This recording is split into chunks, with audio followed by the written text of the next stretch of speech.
Hello, my name is Chloe, welcome to my channel. Today I'm bringing to you my May TBR.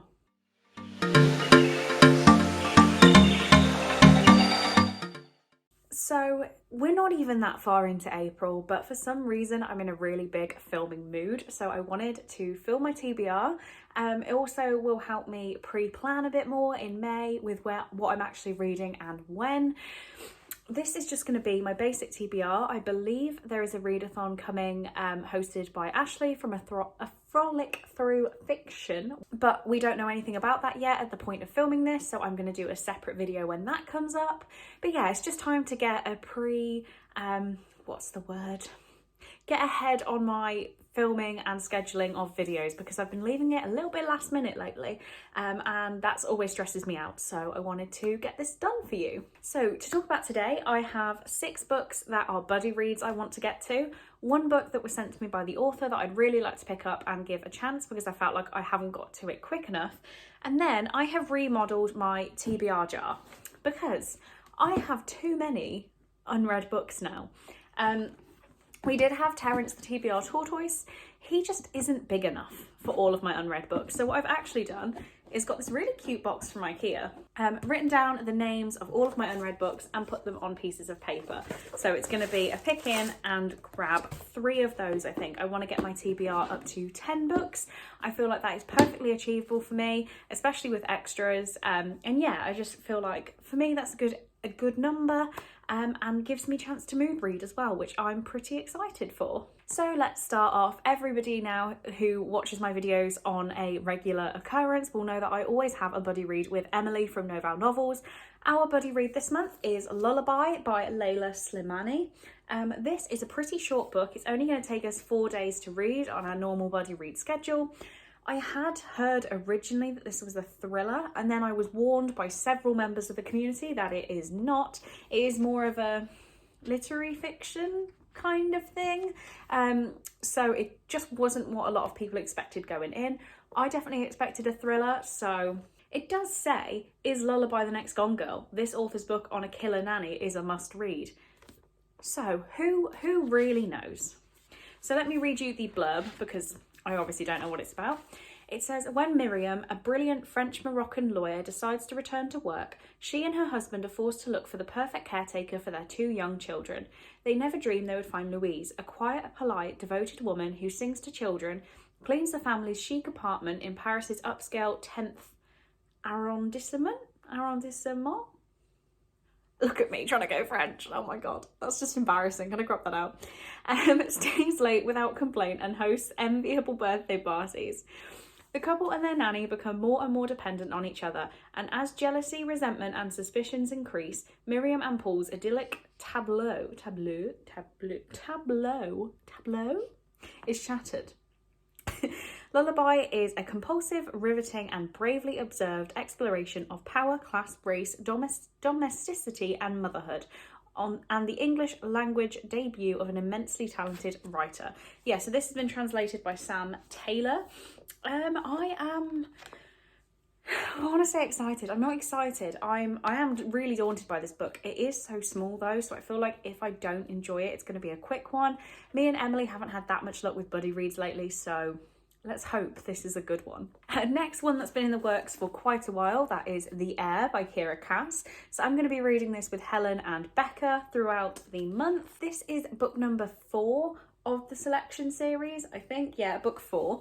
So I read books 1, 2 and 3 quite a while ago now, definitely towards the end of last year, and I absolutely love them. They're all 5-star reads from me. But as soon as I went to pick up this book, a lot of people told me to just stop, take a big break and go into it as a fresh story, because it is a completely different set of characters, a completely different situation. It does not carry on from book number 3. So I won't say anything about it, this specifically, just in case it does spoil anything, but the selection is about a kind of reality show competition where so many girls go in and try and become the next princess, because the prince has to choose who he's going to marry and eventually become the queen. So this is in that same society, but I don't want to spoil anything, but I am really excited to buddy read with Helen and Becca. I feel like it's going to be a really good time. Next, I have another buddy read with Chelsea. We had our first one last month and we're carrying on this month with Tiger by Polly Clark. So this is a book that I really don't want to read, I won't lie, and I was going to get rid of it, but Chelsea said, why don't we buddy read it? You can try it, because this came in December's Reposed box, and it was the last book, the last box I had from Reposed, because I was really, in the end, getting quite disappointed with what they were providing, and this book does not blow me away. I don't even want to repeat what it's about. Tiger is a sweeping story of survival and redeeming love that plunges the reader into one of the world's last wildernesses with blistering authenticity. It feels too highbrow for me. Not my typical tastes, I am aware, but I feel like reading it with Chelsea, I think she's going to enjoy it more than I am, and I feel like it's going to open me into reading something different. Sorry if the angle has changed quite a lot. I was going completely numb how I was that. The next buddy read I have here is Perfectly Preventable Deaths by Deirdre Sullivan, which I'm going to be buddy reading with Victoria. Have I ever done a buddy read with Victoria? This might be our first, which is mad. I don't know, my brain's not working, but we're going to be reading this one in May. And this I actually got from Mal at a book feed named Mal when I won one of her giveaways, so that's really exciting. And I pretty much chose it because of the cover, and Mal said it was a really good time. So this says 16-year-old twins Maddie and Caitlin have moved to Ballyfran, an isolated, peculiar town in the mountains, a place where for generations teenage girls have gone missing. Caitlin has always been the confident one, and Maddie is used to being in her shadow. But in Ballyfran their paths divide as Caitlin falls in love and Maddie begins to discover power she never knew she had. Maddie will have to find something hidden deep within her if she's going to prevent her sister losing more than her heart to this strange town. But there's no compass for the human heart, and what feels right might be more dangerous than either sister realises. There is no such thing as safe in Ballyfran. It says it's got sisters, sacrifice and witchcraft. And I mean, just how could you not want to read this just from the cover? I lied, I don't have 6 buddy reads, I have 5. The 5th one being The Woman in the Window by AJ Finn, which is my buddy read with Connor from Connor's Library Corner. I think he needs to read this for a different purpose as well, but I was excited to pick it up. I grabbed it from a charity shop for a couple of pounds a while ago now, and it's just been sitting, waiting on my unread TBR for when somebody wanted to buddy read it. So Connor has kindly volunteered. I don't really know much about this. I know that this was really big when I was starting to get into BookTube. Like, if this says 2018, it does, 2018, yeah. So this was really, really big at the time I was getting into BookTube. I believe one of the BookTubes I was watching had like some sort of deal with the author to promote this book. I don't really know. So this says, what did she see? It's been 10 months since Anna Fox last left her home, 10 months during which she has haunted the rooms of her old New York house, lost in her memories, too terrified to step outside.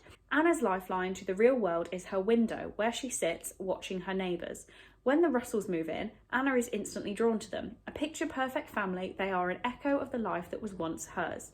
But one evening, a scream rips across the silence, and Anna witnesses something horrifying. But now she must uncover the truth about what really happened. But if she does, will anyone believe her? And can she even trust herself? Is this an unreliable narrator? I'm excited. Okay, so the one that was in my buddy read pile, but technically isn't a buddy read, is Queen of Shadows by Sarah J. Maas. So this is book number 4 in the Throne of Glass series. At the point of filming this, I have not yet read book number 3, Heir of Fire, and this one is even chunkier. How long is this? 640 pages. Okay, let's look confident. I obviously can't tell you anything about this book. The first book, Throne of Glass, if you have been under a rock, is about a female assassin who is trying to win a competition to become the king's champion, to become his main assassin. And she has to go through several trials to try and get that role. Book number 4, who knows what's happening? She's got a sword. This is cool. Okay, so the other book I just want to throw onto my TBR, mainly because I've been having some pretty crappy experiences with authors lately, but this author gave me a physical copy of their book and has not chased me. That was a car light, wow. Do you mind not? Oh, we're going to reverse. It's gonna hit my face again. So that car is just chilling there. Hopefully its lights don't shine in my eyes again. But as I was saying, the book I really want to get to is coming, okay, the car's gone now, is One by Jennifer L. Carhill. So this book has already come out. It came out quite a while ago, I think, 2018. So it's not like I'm not reading this and I promise to get a review up on a certain day. But this author has not pestered me to see why I haven't reviewed it yet. And I'm really grateful for that at the moment. So I want to get this read in May. This is an adult romance about London in the mid-noughties. And we've just got a group of people. Penelope works night and day in an investment bank with little or no time for love. At 28, she is positively ancient as far as her mother is concerned, and the pressure is on for her to settle down as the big 3-0 is looming. Charlie spends night and day with his band, who are constantly teetering on the verge of greatness. Richard has relocated to London from his castle in Scotland in search of the one, and Alex is barely in one place long enough to hold down a relationship, let alone think about the future. So yeah, I'm just so grateful for not being hassled that I'm going to read it this month. I'm definitely going to try. Maybe I'm going to read it first just to get it done, and I can review this very kindly for this author. Okay, so that's 7. That is 7. So we're going to pick 3 books from my cute little IKEA box. I'm not going to look. I'm going to mix it all up and try and pick one. They are all sticking together because they're not folded. I found that what was stopping me from fixing my TBR jar was I just could not be bothered with the creative side of it. So I've just written these out on strips of paper and highlighted the names. Okay, I'm grabbing some, but they're stuck together, so I've got to put the box down so I can hold it. We've got it. Ready? What is it? Oh, I didn't really want this month, but it's happening. That is Killing for Company by Brian Masters. So this was gifted to me by Chelsea, who I'm reading Tiger with. And this is a true crime book about the serial killer, Brian Masters. No, it's not. Dennis Nilsen. Brian Masters is the author. And Chelsea read it and enjoyed it. I don't think she'd actually finished it by the time she bought it me, but found out I had an interest in true crime, so wanted to give it to me. So she said, why? Because the world needs more kindness and you're on a book buying ban, so technically you can't get it for yourself. I hope you enjoy it. So it looks like this is going to be added to my TBR. I don't know much about what Dennis Nilsen did, so this is probably going to shock me because I am completely unaware of his actions. Okay, so next, I'm trying not to look, but I'm also trying to just pick one piece of paper. And it's hard with one hand. This one. Oh, yes! Thirst Number 1 by Christopher Pike. So I shouldn't have looked too happy because this is a chunker, but I bought the whole Thirst series when I lived with my ex-boyfriend in our first place together. So that was 2017, maybe? My God, that's terrifying. Like there are things growing on this book. It's been here a while. It's very floppy. These are very old books as far as I'm aware. And it's a bind up of The Last Vampire, Black Blood and Red Dice. Can we get a publication day? So the individual stories were written in 94 and 95. It's a chunker. But yeah, I've got Thirst 1, 2 and 3. I remember there being some sort of Hindu influence. Am I wrong? I don't even know. I read a few of them from the library. I read them all out of order. I was just trying to get vampire stories in my life as a teenager. And yeah, it's finally happening. Oh my God. Okay, so final pick. We need something short. We need something easy. What is it? Oh, short and easy. This is Birdie by Jess Valance. This is a book that I got in my YA A Box of Stories unboxing. And this is about a friendship gone wrong into a thriller kind of thing. It says obsession, friendships, trauma. Frances Bird has been a loner for so long that she's given up on ever finding real friendship. But then she's asked to show a new girl around school and she begins to think her luck could finally be changing. Eccentric, talkative and just a little bit posh, Alberta is not at all how Frances imagined a best friend could be. But the two girls click immediately and it's not long before they're inseparable. Frances could not be happier. As the week goes on, Frances finds out more about her new best friend, her past, her secrets, her plans for the future, and she starts to examine their friendship more closely. Is it perhaps too good to be true? It's also a very short book. It's less than 300 pages. So to get that straight after that one, that is a win. So there we have it. That is my entire TBR for May. I love how I said I was going to leave room for mood reading, and look at the size of this stack.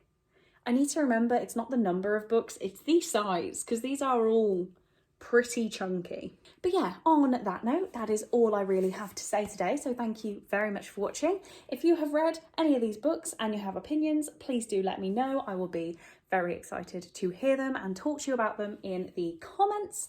But on that note, thank you very much for watching. I really do hope you enjoyed, and I will see you in the next one.